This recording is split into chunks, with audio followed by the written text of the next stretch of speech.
Welcome to Sunday School for Sunday, August 6, 2023, for our junior students, ages 9 to 11. I do not own the rights to this music. Today's Bible basis is coming out of Nehemiah chapter 8, verses 13 through 18. The title of today's story, Let's Celebrate. Thanks for inviting me to your family's cookout, Danielle.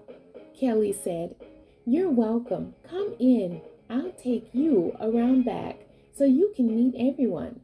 Danielle replied. They walked through the house and out the sliding glass doors that led to the deck. Dad was manning the grill. "Dad, this is my friend Kelly." "Hello, Kelly. I'm so glad you could come to our celebration." "Thanks, Mr. Herbert. What's your family celebrating?" "My son Jared is a soldier and just returned home from overseas. That's him over there." He pointed to the young man in a wheelchair.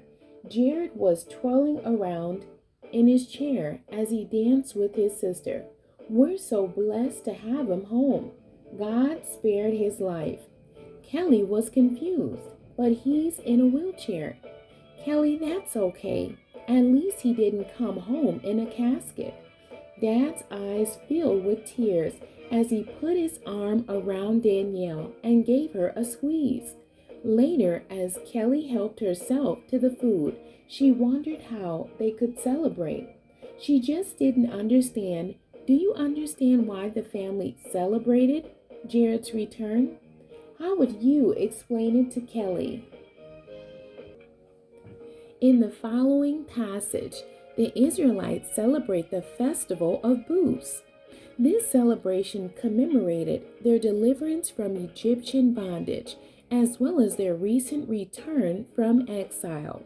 God's law is also read to the people during this celebration. Nehemiah chapter 8, verses 13 through 18. "And on the second day were gathered together the chief of the fathers of all the people, the priests and the Levites, unto Ezra the scribe, even to understand the words of the law.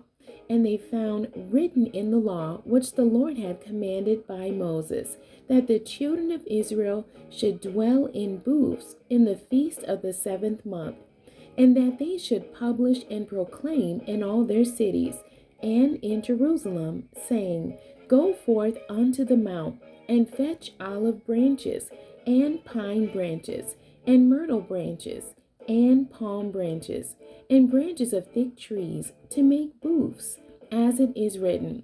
So the people went forth and brought them and made themselves booths, every one upon the roof of his house, and in their courts, and in the courts of the house of God, and in the street of the water gate, and in the street of the gate of Ephraim.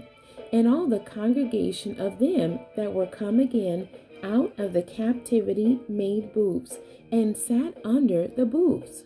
For since the days of Jeshua the son of Nun unto that day had not the children of Israel done so.